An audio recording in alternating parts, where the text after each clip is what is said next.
So hello and welcome to today's retrospective look back at Grand Theft Auto Vice City as it hits 20 years old. So we'll be mostly focusing on the original version of Vice City, not the 2021 remaster or the mobile port. We're also going to be splitting this video into different parts like the new features Vice City brought to the table, the map and so on, so check the description for timestamps. So with that out of the way, let's begin. After the shocking success of Grand Theft Auto 3, it's safe to say the next entry into the GTA series had an incredibly high bar to hit when the prequel released about a year later. Vice City hit that bar perfectly. It didn't shy away from a lot of enhancements in pretty much all forms really. Everything was improved upon greatly. For example, one of the biggest changes Vice City brought was in vehicles. You had a wider variety of cars that were driving around the city, including a wider range of law enforcement, supercars, not to mention some more jokey vehicles like a baggage handler and golf buggies and so on. And even then, it wasn't only cars, but the addition of motorbikes and helicopters made their debut here too. Rockstar were very clever in how they presented these brand new features they introduced, because they didn't waste any time in introducing them very early on in the game. For example, bikes played a very small but memorable role in the first few missions, with the moped outside Ken's office in the intro, and the iconic nice bike line, plus changing Tommy's outfit is introduced I think in the first two missions alone, which was something you could not do in Grand Theft Auto 3 at all. The proper outfit changing, not the custom player skins which you could do on PC. It was a very clever way of letting GTA 3 players know, we've really tried to improve upon GTA 3, we hope you enjoy the new vehicles and character customization. Now speaking of character customization, it's pretty much what you found in most PS2 releases at the time. It was nothing like you got in the Tony Hawk series, it was just costumes. And while they were a nice addition, I do think the one thing that does kind of ruin this system is how you had to go and find the specific clothing icons around the map. I personally think that once you unlock a costume you should have been able to choose them from Tommy's safe houses. Kind of like how it was in GTA Liberty City Stories 3 years later. So one of the biggest things that Vice City improved upon was how it handled money, because in GTA 3 money was completely and utterly useless outside of getting wasted, busted or buying weapons from ammunition, and even then getting wasted or busted with $0 didn't affect you at all. This time they really upped the ante on what you could do with money, as you had to buy properties scattered around Vice City in order to build up Tommy Vercetti's empire. From dirty rundown shacks in the middle of nowhere to the hottest nightclubs and everything you can think of in between.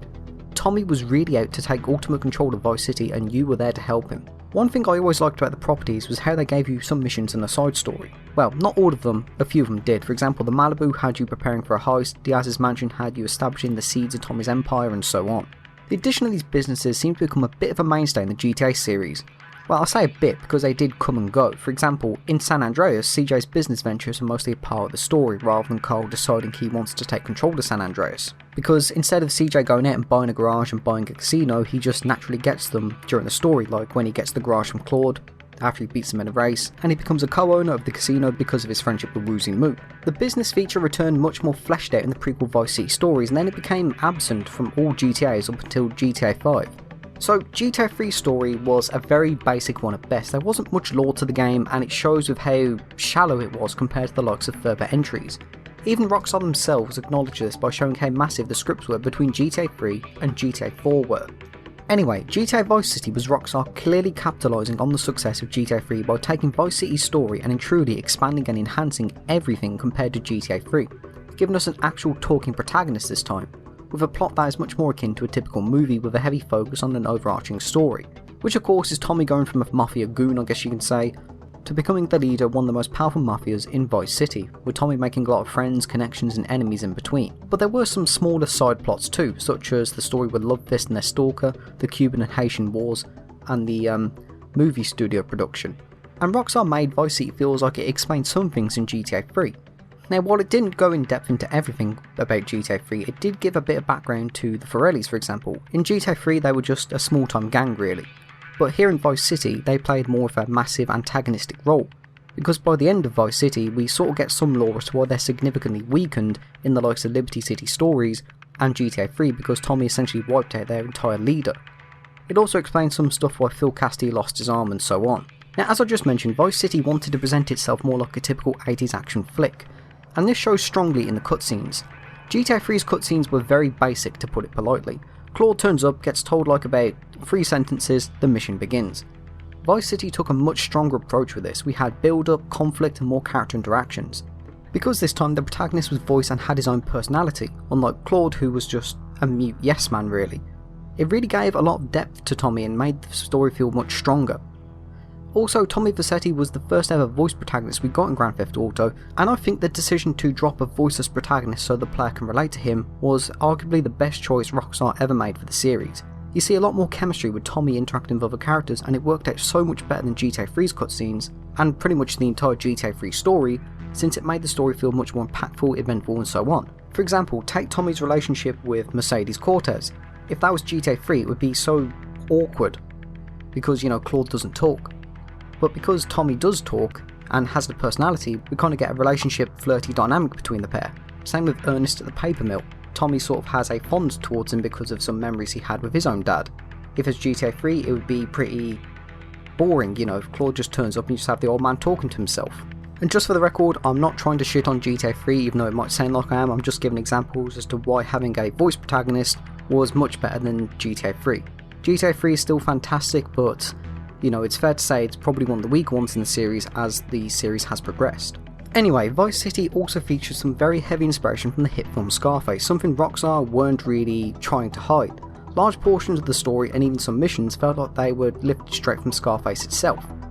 It might sound like a stretch, but I really do wonder if Vice City having so many ties to Scarface was part of the inspiration behind Rockstar deciding to make the Warriors game, since it did retell parts of the Scarface film, and the Warriors itself was a direct film to game adaptation, with Rockstar's own storytelling sprinkled in between.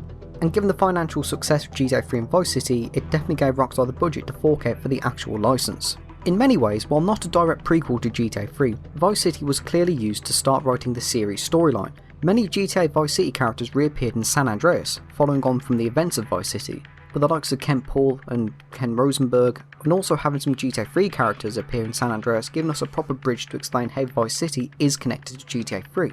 It's some very clever writing overall. So one thing Vice City did not let down upon either was the increased amount of weapons you could obtain and mess about with. Most weapons from Grand Theft Auto 3 made their return, albeit based off an 80s variant, but we also had an entirely new catalogue making their debut here.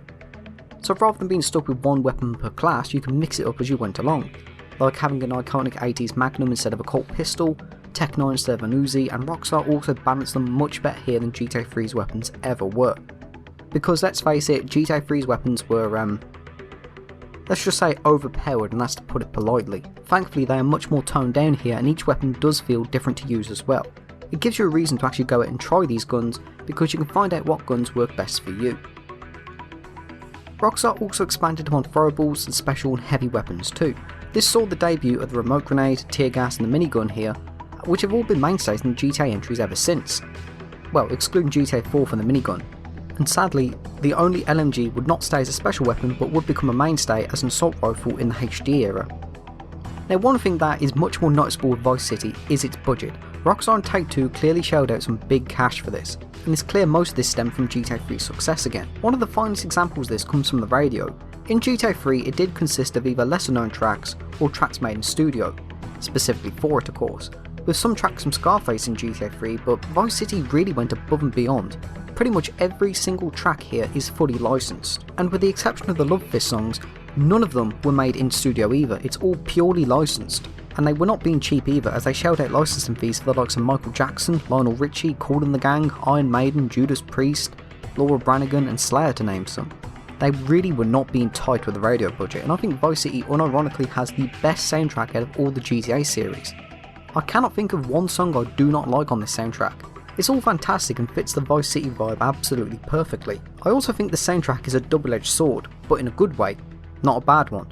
Because you might have some older players who might get nostalgic hearing something on the radio from their childhood when they was like, I don't know, 8 years old in the 80s, or it might influence younger players to get into 80s music, which has shown in more recent times with the likes of Kate Bush appearing on Stranger Things for example. It's no secret that sometimes media can influence our tastes. Plenty of people, for example me, had my music taste shaped by the Tony Hawk series. But yeah, there were some songs that got cut from the re-releases and I get why people hate that. Some classics were cut, but all I'm going to say is thank God for PC and modding. Now, another thing that sticks out of Vice City's budget is the cast. Much like GTA 3, it features a mostly star-studded cast, this time starring the likes of Ray Liotta, Danny Trejo, Danny Dyer, Burt Reynolds, Jenna Jameson and Dennis Hopper to name some. By keeping a cast like this and forking out a soundtrack as good as this, GTA 3 definitely opened the valve of money for Rockstar and Take-Two. So a bit of a slight edit here, as many of you know, Ray Liotta sadly passed away in May 2022, and I just wanted to say a bit about his performance as Tommy Vercetti, because I think his performance as Tommy is underappreciated and really gave a lot of character and charm to Vice City and Tommy, with Ray's experience in Mafia movies beforehand playing a massive role in this. Now of course Rockstar did have many Mafia actors like Michael Madsen for example starring in GTA 3, but because of the way GTA 3 was, their performances were often short and didn't hit their full potential, unlike Ray who filled the shoes of the first ever voice protagonist in GTA history. And he did a great job of doing so. For example, you can really feel just how pissed off Tommy gets in some of his more angry scenes, and his monotone calm voice is really iconic at the same time.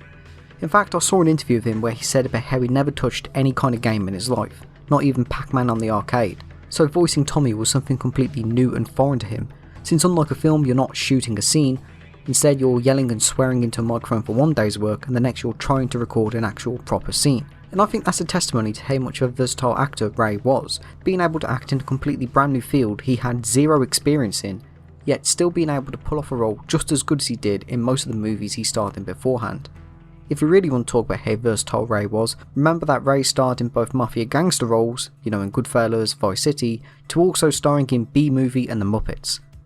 Anyway, I wasn't really sure on putting this part of the video or not, but since Ray Liotta did an amazing job at bringing Tommy Vercetti to life, I don't think anybody else could have performed the role any better than he could.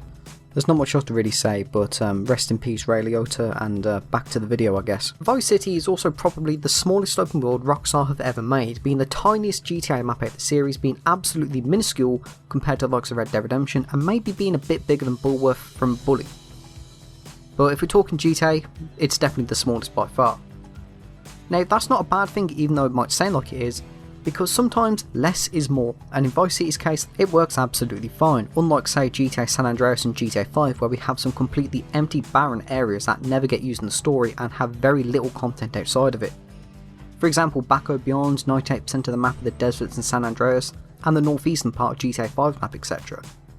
Regardless if you like San Andreas or GTA 5, you cannot deny these areas are so completely underused and empty, you have to wonder why they're even there. Most of the map does get used in some way. The story will take you traversing nearly every inch of Vice City's map, excluding the beach and airport runway I believe.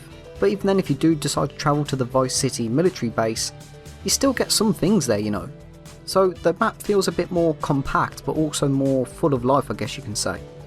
Because there really aren't that many areas in this game that are completely and utterly barren or devoid of content. I guess probably the dullest area is the beach because you just see people lying down there and there's nothing to really do, but aside from that, the map I think is probably one of the most fullest out the 3D era. So even on the originals, I always adored the visuals of Vice City. It's always been the most visually appealing GTA to me of how soft, colourful and vibrant the world really is. It's one thing I do think the remasters did perfectly. They didn't let down in that department at all. I love the warm, soft colours of the game combined with the colourful neon lights that really soak Vice City in the dead of night, even if the place is overrun with dangerous drug lords. It really nails the warm, summery aesthetic beautifully, and it still stands out on its own today. To be honest, I think Vice City is probably best enjoyed in the middle of summer, when it's all boiling hot outside, and you just turn on Vice City and you see all the beaches and whatnot. I don't know where I'm going with that, but you get what I mean hopefully. Overall, Vice City is the perfect prequel. It fixed a lot of problems its predecessor had and really expanded on what people loved about it too, without taking anything away from the formula. It really does deserve its place up there as being one of the best PS2 games of the system. So yeah, that's it for today's video. Thank you for watching, and what were your memories of GTA Vice City, for good or for bad? But yeah, thank you for watching this video, and have a great day.